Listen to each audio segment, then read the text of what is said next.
Fighter jets के बारे में आपसे पूछता हूं। मैं अपनी स्क्रीन पर फाइटर जेट्स दिखाऊंगा। राफेल में है आपके पास सुखोई है, आपके पास मिराज है, जगुआर है, मिग 29 है। इनके मुकाबले में पाकिस्तान बांग्लादेश के पास क्या है, और अगर ये कहर बरपाने पर आ जाएं तो ये क्या क्या कर सकते हैं? सर बारी बारी से मैं पूछना चाहता हूं। समझ लीजिए कि अब अमिताभ बच्चन वाले शो में है सर, और हम आपसे पूछना चाहते हैं कि सर ये बताइए किसके बारे में क्या है। तो पहले sir Rafale, sir Srivastava ji, देखिए रफेल राफेल ये क्या कर सकता है, और ये अगर अपने पर आ गया तो क्या कहर बरपा सकता है? Uh, shall I give this first to Group Captain Augustine? He'll be explaining in very interesting terms. I heard him speaking. तो आप ठीक है जरा ऑगस्टीन बोलिए साहब, उसके ऊपर।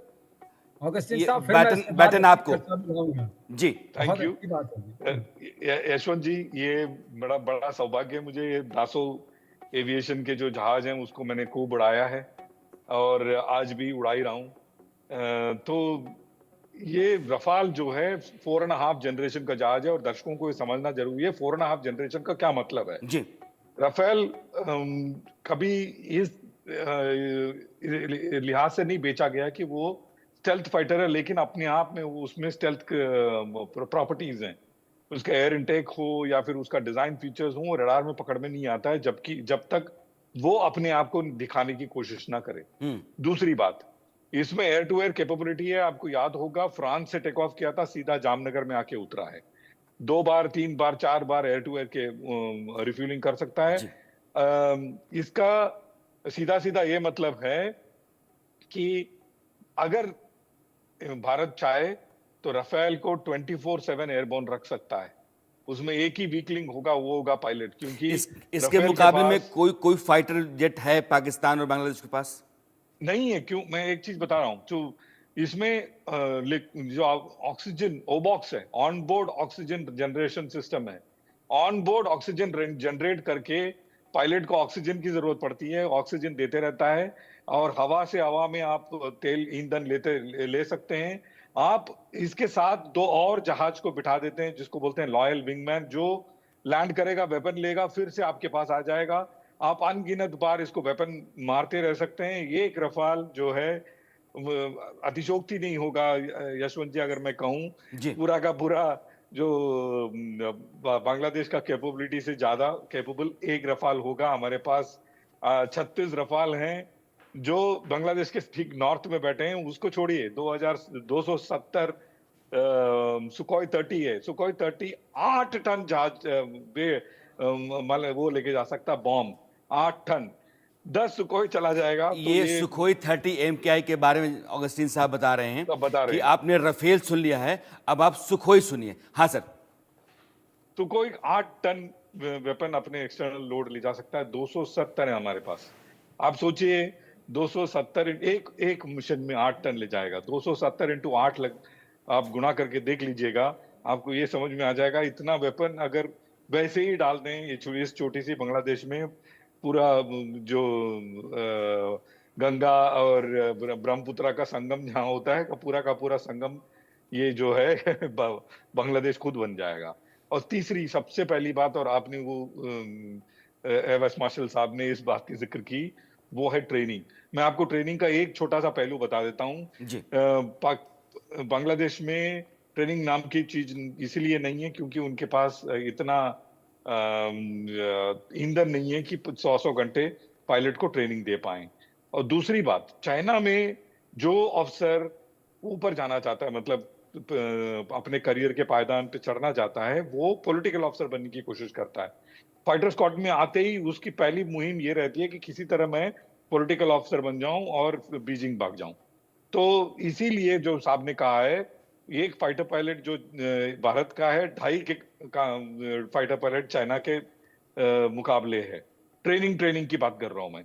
अभी रही बात कौन कौन से जगह से ये टेक ऑफ करेंगे, चंद मिला करके आप इतना मान लीजिए, दर्शकों इतना मान लीजिए, 5 या 6 रनवे हैं जहां ये लोग टेक ऑफ कर पाएंगे भारत के खिलाफ। उसके ऑपोजिट में हमारे पास 40 से 50 रनवे है जो सी लेवल पे है। ये लोग टेक ऑफ करेंगे 10,000 15,000 फीट पे, जहां आप अगर सी लेवल पे 8 टन ले जा सकते हैं तो 15,000 फीट पे आप 2 टन भी नहीं जा पाएंगे, और दोपहर होते ही वो 2 टन 100 किलो में तब्दील हो जाएगा। तो चाइना और इंडिया का कोई मुकाबला हो ही नहीं सकता एयरफोर्स के मामले में, क्योंकि चाइना का जो कैपेबिलिटी है इंडिया के खिलाफ, वो बांग्लादेश से भी बदतर है। जी। और पाकिस्तान तो आप जानते ही हैं, ये बिल्कुल ही टूटने के कगार पे है, फेल्ड स्टेट है। अभी तक के लोग उस फेल्ड स्टेट के नाम के ऊपर ढक्कन लगाए बैठे हैं। ग्रुप ये कैप्टन अगस्तीन साहब, मैं दो मिनट के लिए आपको रोकना चाहता हूं। हमारे मेहमान जो दोनों हैं वो कह रहे हैं कि पाकिस्तान बांग्लादेश दोनों के पास, मैं सिर्फ 2 ही फाइटर जेट्स की बात कर रहा हूं, राफेल और सुखोई, बाकी छोड़ दिए, बाकी नीचे के। इन दोनों के मुकाबले ही अगर दोनों हवा में आ गए तो उनकी तबाही वैसे ही तय है। दूसरा ये है कि उन दोनों देशों के पास जब अपने लोगों का पेट पालने के लिए पैसे नहीं, फाइटर जेट्स पर ट्रेनिंग देने के लिए, ट्रेन करने के लिए फ्यूल कंजम्पशन करना पड़ता है, पैसे लगाने पड़ते हैं, बहुत महंगा होता है। आप अपने पायलट्स को ट्रेन नहीं कर पाएंगे। हिंदुस्तान के पास ट्रेंड स्किल्ड पायलट्स हैं, दुनिया के बेहतरीन पायलट्स माने जाते हैं। और अभी ऑगस्टीन साहब ये करें कि चाइना जो है, जब आप नीचे से, ज़मीन पर जितना नीचे से आप टेक ऑफ करते हैं उतना पेलोड ज़्यादा लेकर चल सकते हैं और आप उतना दूर तक जा सकते हैं। चीन ऊपर से उड़ेगा, उसके प्लेन तो ऊपर से उड़ेंगे तो वैसे भी उनके पास पेलोड कम होगा और बहुत दूर तक नहीं जा सकते हैं, जो फैसिलिटी हिंदुस्तान के पास है। अगस्तीन साहब करें कि 10-12 उनके पास ऐसे सेंटर्स हैं जहाँ से वो टेक ऑफ कर सकते हैं, हमारे पास 40-50 हैं। यानी कि एयरफोर्स जो है हमारी चीन के मुकाबले कहीं ज़्यादा ताकतवर है, स्किल्ड है और प्रोफेशनल है, क्योंकि उसको युद्ध की आदत है। उसने कई युद्ध लड़े, उसने करगिल लड़ा, उसने 71 की लड़ाई लड़ी, 65 की लड़ाई लड़ी। अब इस तरह का जो अनुभव है चीन के पास नहीं है। तो चीन, पाकिस्तान, बांग्लादेश, एयरफोर्स का मामला है तो इन तीनों मुल्कों का हिंदुस्तान के आगे कोई मुकाबला बनता नहीं है। अगर मैं सही हूं सर तो आप बोलिएगा श्रीवास्तव जी। यस, आप बिल्कुल सही हैं। मैं इसमें सिर्फ थोड़ी सी एक बात और जोड़ना चाहूँगा। किसी सर। भी देश की क्षमता जब एयरफोर्स से जोड़ी जाती है, उसमें सबसे बड़ी बात होती है कि आपके पास लॉजिस्टिक्स चेन कैसी है और कितनी आपकी लॉजिस्टिक चेन समृद्ध है। लॉजिस्टिक चेन का मतलब यह है कि आपका स्पेयर्स है कि नहीं है, क्योंकि एक जहाज की क्षमता वही होती है जिसको हम टर्म्स में बोलते हैं number of sorties per day पर एयरक्राफ्ट। ये कैपेबिलिटी आपके अंदर कितनी है, उसके अंदर निहित है कि आपके पास स्पेयर्स का होना बहुत जरूरी है, क्योंकि अगर कोई इंजरी वॉर में हुई है तो लौट के आएंगे, उसको ठीक करना है। दूसरा यह है कि आपके पास जो सप्लाई चेन है वो पूरी कंप्लीट होनी चाहिए कि वो बॉर्डर तक पहुंच सके, वो स्टेशन तक पहुंच सके अगर उसमें कोई बात आती है। और तीसरी सबसे महत्वपूर्ण बात है कि जो मैन पावर आपकी है वो कितनी ट्रेंड है कि इस वॉर सिचुएशन में भी जहाज को टर्न अराउंड कर सकती है।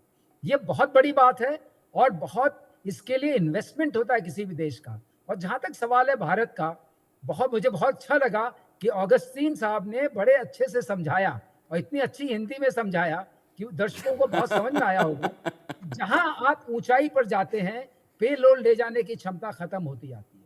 और जहां तक सवाल है जो लॉन्च पैड्स है वहां पर, जो उन्होंने बताया कि 11 से 12 हैं, हमारे यहाँ 40 से 50 हैं और हमें इसका पूरा अभ्यास है। वहां देखिए, एक बात मैं और जोड़ना चाहूंगा जो आपके दर्शकों को बहुत पसंद आएगी जी। जो वन चाइल्ड पॉलिसी थी चाइना की, उसने ऐसा सोशल स्ट्रक्चर क्रिएट कर दिया कि अगर एक कोई लड़ाकू है बॉर्डर पर और संभावना होती है लड़ाकुओं के मर जाने की, वीर गति को प्राप्त होने की, तो उसके बाद उसके 2 माँ बाप और 4 ग्रैंड पेरेंट्स वो कुल विहीन हो जाएंगे। तो इसलिए वहां capability to give that child, जो कहते हैं ना, अपने बच्चे को वीर गति में हो जाने के लिए देश के लिए उसकी क्षमता, सोशल कैपेसिटी बहुत लिमिटेड है। थैंक यू सर, आप दोनों का बहुत बहुत शुक्रिया। चूंकि समय अब आगे मुझे इजाज़त नहीं दे रहा है, लेकिन बहुत दिलचस्प तरीके से आप लोगों ने दर्शकों को बताया है। और एयरफोर्स पर मैं ज़रूर एक नया शो तुरंत आपके साथ करूंगा, क्योंकि एयरफोर्स की ताकत सिर्फ वही नहीं जो हम लोग ऐसे कह लेते हैं कि ये सुखोई है, जगुआर है, ये मिराज है, ये राफेल है, बल्कि बहुत सारी चीज़ें होती हैं जो ब्रेन की बात होती है, स्किल की बात होती है, टेक्नोलॉजी बहुत हद तक है। आप मोबाइल हाथ में है लेकिन अगर मोबाइल ऑपरेट नहीं करने आता तो किसी काम का नहीं है, होने से फ़र्क नहीं पड़ता है। आप ऑपरेट कैसे करते हैं यह भी बहुत मायने रखता है। बहुत बहुत शुक्रिया सर आप दोनों का। Thanks sir, thanks a lot.